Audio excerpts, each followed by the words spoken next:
Hello and welcome. Namaste from New Delhi. I'm Gautam Roy and this is Express News. All your day's latest happenings fast-tracked. Let's get the show on the road. Prime Minister Narendra Modi inaugurated the Rising Northeast Investor Summit 2025 in New Delhi today. The PM expressed pride, warmth and immense confidence in the future of the Northeastern region. The two-day event from the 23rd to the 24th of May aims to highlight the Northeast region as a land of opportunity, attracting global and domestic investment and bringing together key stakeholders, investors and policymakers on a single platform. The summit will include ministerial sessions, business-to-government and business-to-business meetings and exhibitions of policy and related initiatives taken by the state and central governments for investment promotion. Prime Minister Modi highlighted that there was a time when the Northeast region was merely called a frontier region but is now emerging as the front runner of growth. Reaffirming that peace and law and order are the most crucial factors for any region's development, the PM said that the government has a zero-tolerance policy against terrorism and insurgency. Emphasizing the critical role of Eastern India in achieving a developed nation, the Prime Minister said that the East is not just a direction but a vision which stands for empower, act, strengthen and transform.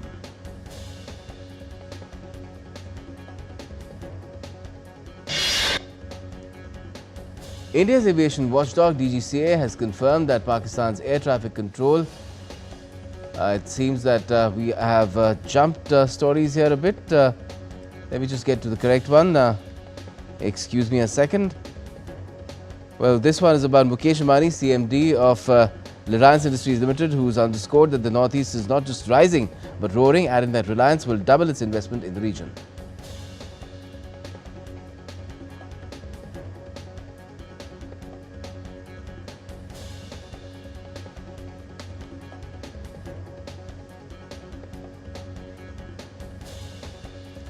Okay, we're taking a quick break at this point. We'll be back with more of Express News. Stay with us.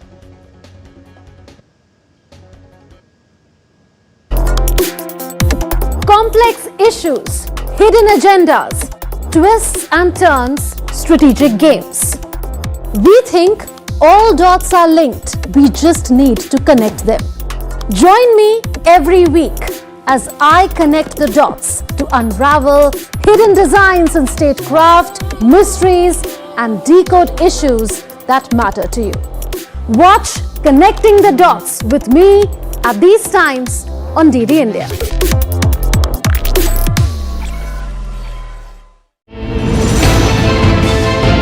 Geopolitics and trade deals. Economic challenges amid development. Hard work and the path to prosperity. It's the economy, always.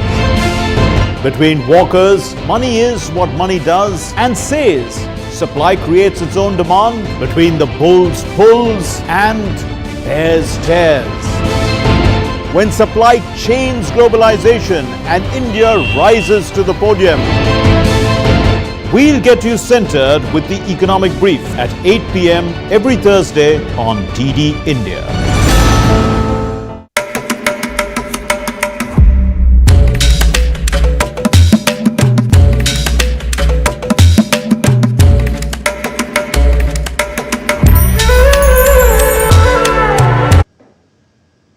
Welcome back to the Express News. Now, addressing the Border Security Force investiture ceremony in New Delhi today, Home Minister Amit Shah said that Operation Sindoor is the answer to the Pahalgam terror attack, and today the world is praising the bravery of the Indian Armed Forces. The Home Minister also said that Pakistan has proved that it sponsors terrorism when it considered India's attacks on the terrorists as an attack on itself. The minister credited the success of Operation Sindoor to the government's strong political will, accurate information from the intelligence agencies and the amazing display of the armed forces. India's aviation watchdog DGCA has confirmed that Pakistan's air traffic control in Lahore denied emergency airspace access to an Indigo flight to Srinagar in distress. The third all-party delegation led by DMK Member of Parliament Kanimori arrived in Moscow. The delegation was received by India's ambassador to Russia, Vinay Kumar. During the course of their stay in Moscow, the delegation will interact with senior dignitaries from the Federation Council and the State Duma of the Federal Assembly of the Russian Federation and other key interlocutors in think tanks as well as media. The UAE and Japan have expressed solidarity with India in its fight against terrorism as all-party delegations' diplomatic outreach commenced on Thursday. A delegation led by Shiv Sena MP Shrikant Eknath Shinde held talks in the UAE. The delegation met Sheikh Nahya Mabrak Al Nahya, Minister of Tolerance and Coexistence UAE. The all-party delegation led by Sanjay Jha met Fukushiro Nukaga, Speaker of the House of Representatives of Japan as well. Nukaga reiterated his support for India's unified national resolve to combat terrorism. External Affairs Minister Dr. S. Shankar met Germany's Minister of Economy and Energy Katharina Reiche in Berlin on Friday. The two leaders discussed ways to enhance talent linkages, industry partnership and joint collaboration to build more resilient supply chains. The External Affairs Minister also met Foreign and Security Policy Advisor to German Chancellor Dr. Günther Scholter. They exchanged perspectives on major global issues, including combating terrorism. Encounter between security forces and terrorists in Jammu and Kashmir's Singhpora area of Chatru continues for the second consecutive day. One soldier has been martyred. Indian Railways Minister Ashwini Vaishnav has addressed a function at Jamalpur in Munger in Bihar. He said the railways has achieved self-reliance in adopting electrification on war footing. Benchmark Indian equity indices ended the week's last trading session in a positive territory. Sensex climbed 769.09 points to settle at 81,721.08. The Nifty 52 settled higher by 243.45 points or 0.99% at 24,853.15. Gold prices rose in the domestic futures market due to positive global cues. MCX Gold 5th of June contracts saw a 0.1% increase at 95,631 per 10 grams. The Indian rupee saw good gains on Friday, currently quoting at 85.70 against the US dollar, up 25 paise on the day. Brent crude, the global oil benchmark, fell 0.65% to 64.02 USD per barrel in futures trade. US stocks finished little changed on Thursday, erasing initial declines as Treasury yields eased off recent highs after passage of Trump's tax and spending bill. The S&P 500 lost 2.6 points, while the Nasdaq Composite gained 53.09 points. The Dow Jones Industrial Average fell 0.35 points to 41,859.09. Colombia has halted avian imports from Brazil due to a bird flu outbreak to minimize the risk of illness in the country. Brazil began a 28-day bird flu observation period on Thursday. The Taliban administration is in advanced talks with Russia to allow banks from both the countries to carry out direct trade transactions worth hundreds of millions of dollars in local currencies.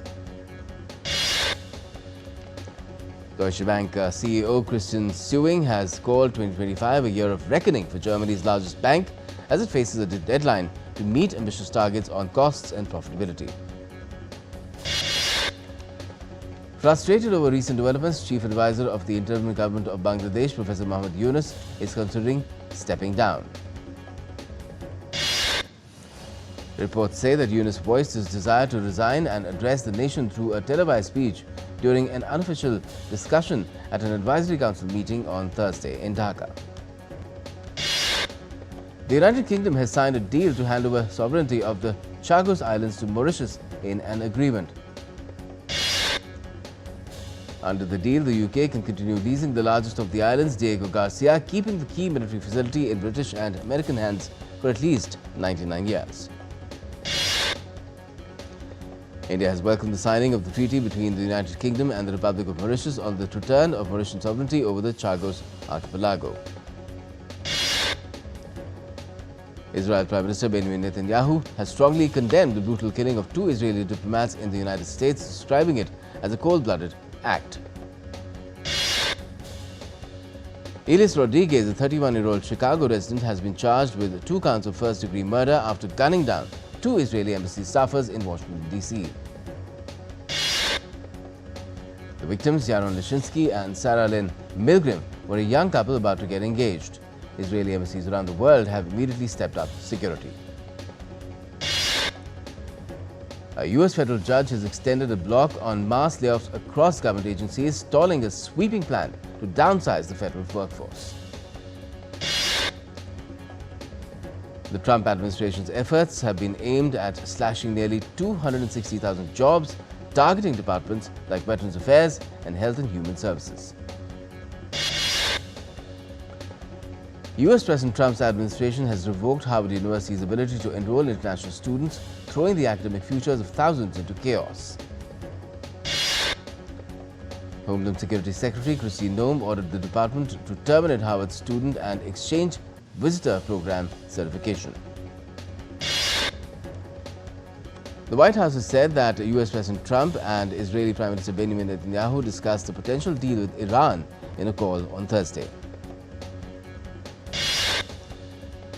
The 5th round of indirect talks between Iran and the U.S. will be led from the U.S. side by Special Envoy Steve Witkoff in Rome later today. Iranian Foreign Minister Abbas Araghchi has said in a televised interview that if the United States aims to end uranium enrichment, then there will be no nuclear deal.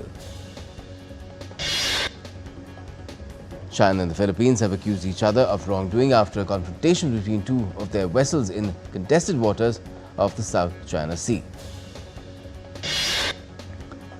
The Philippines' Fisheries Bureau said the lives of a civilian crew were put at risk when the Chinese Coast Guard fired water cannons and sideswept a vessel in the disputed South China Sea.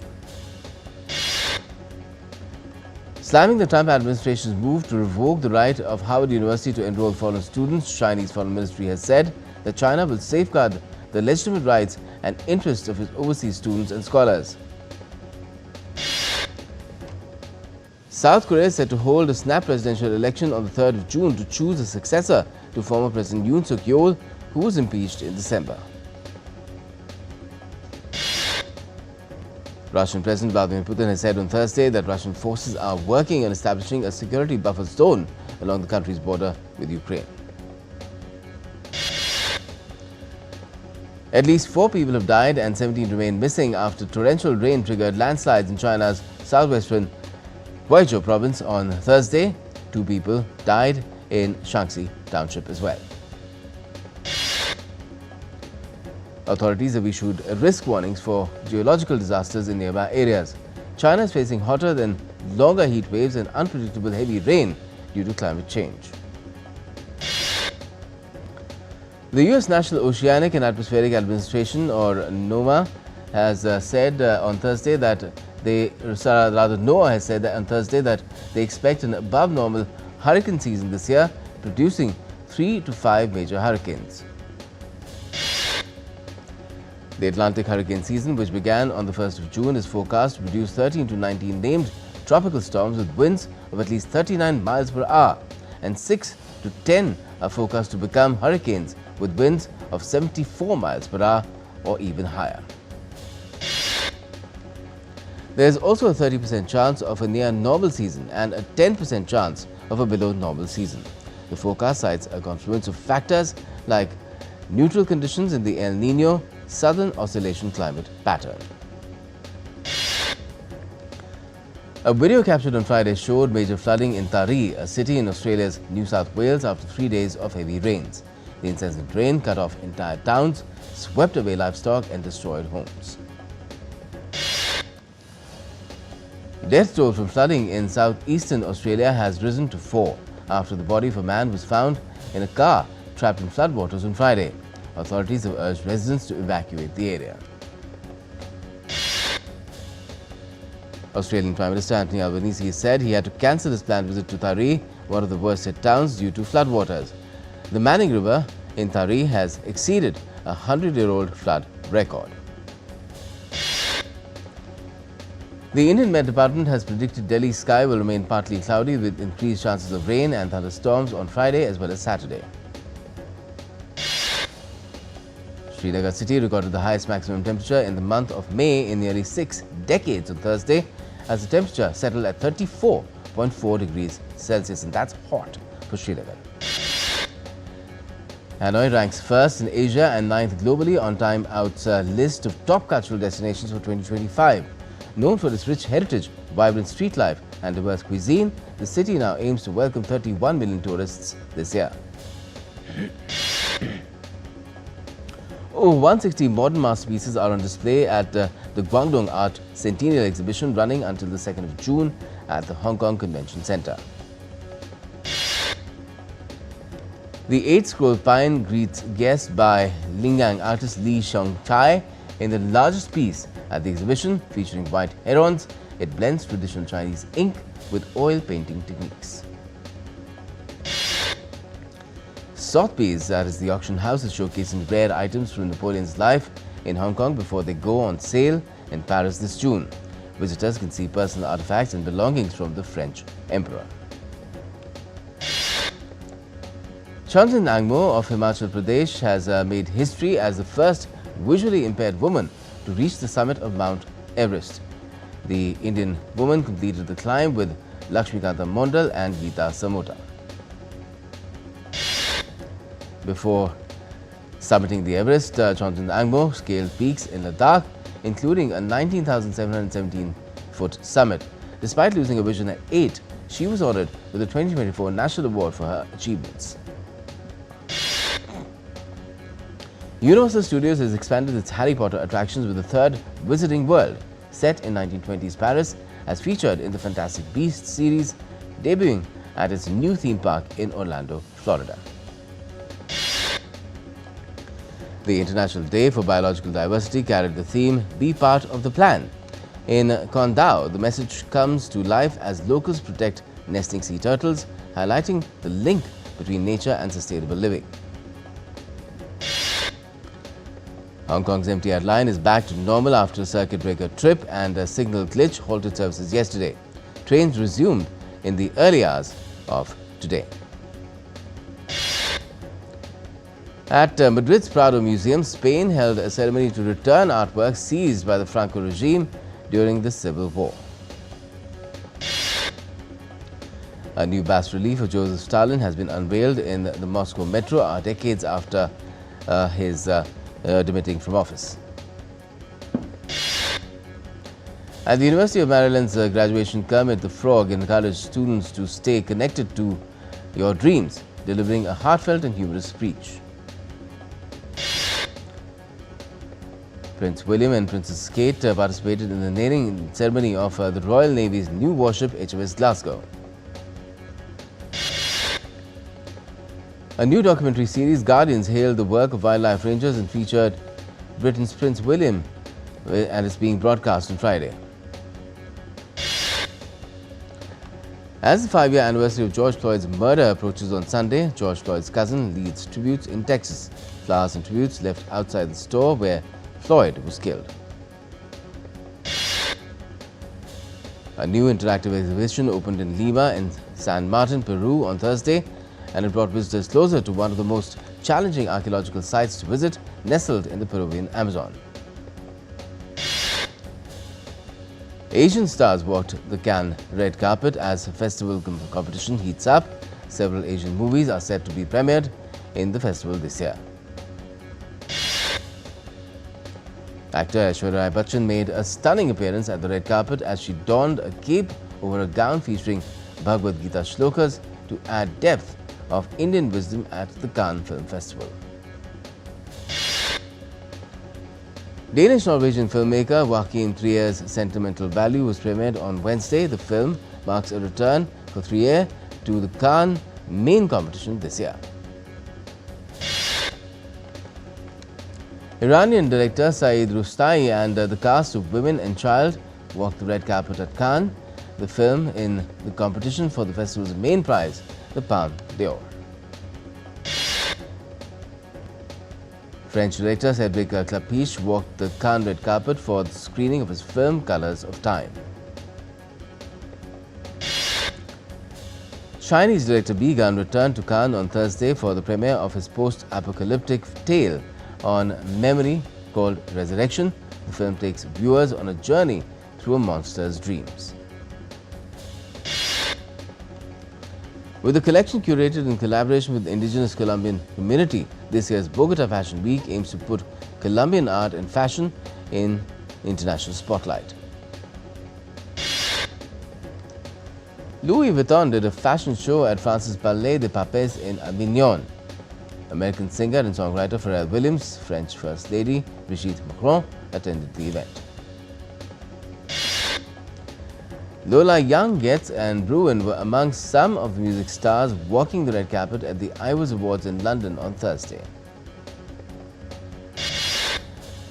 Sports star Mitchell Marsh notched up his maiden century in the Indian Premier League as Lucknow Super Giants beat Gujarat Titans by 33 runs in Ahmedabad to end a 4-match losing streak.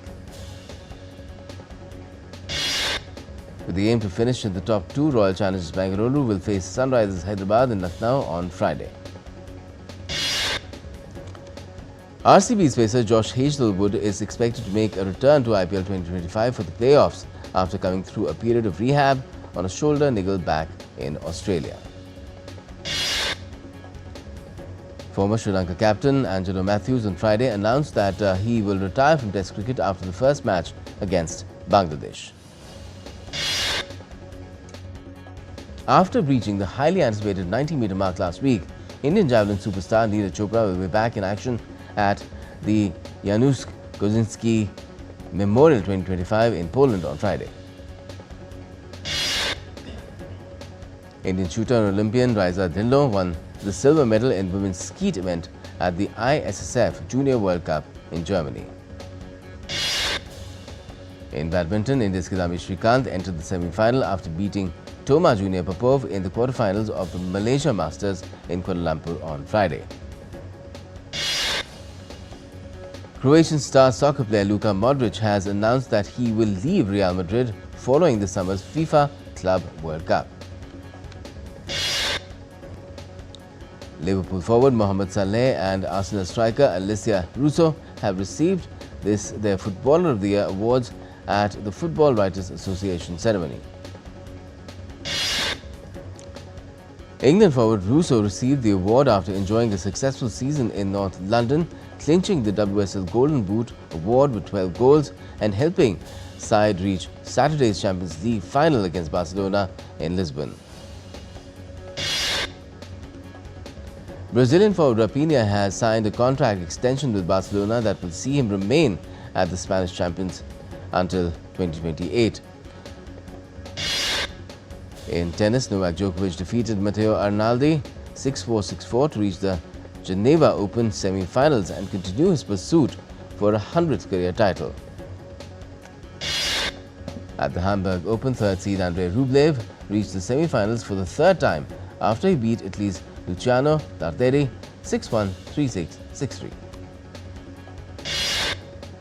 Emma Navarro and Paula Badosa crashed out of the Strasbourg International Tennis Tournament following respective defeats in the quarterfinals. And in basketball, Shai Gilgeous-Alexander presented with the NBA Most Valuable Player award before Game 2 of the Western Conference Finals. And that's a wrap for 100 quick flash reports that we got you, updates we got you, and that's it for Express News. But do keep watching DD India for all the latest.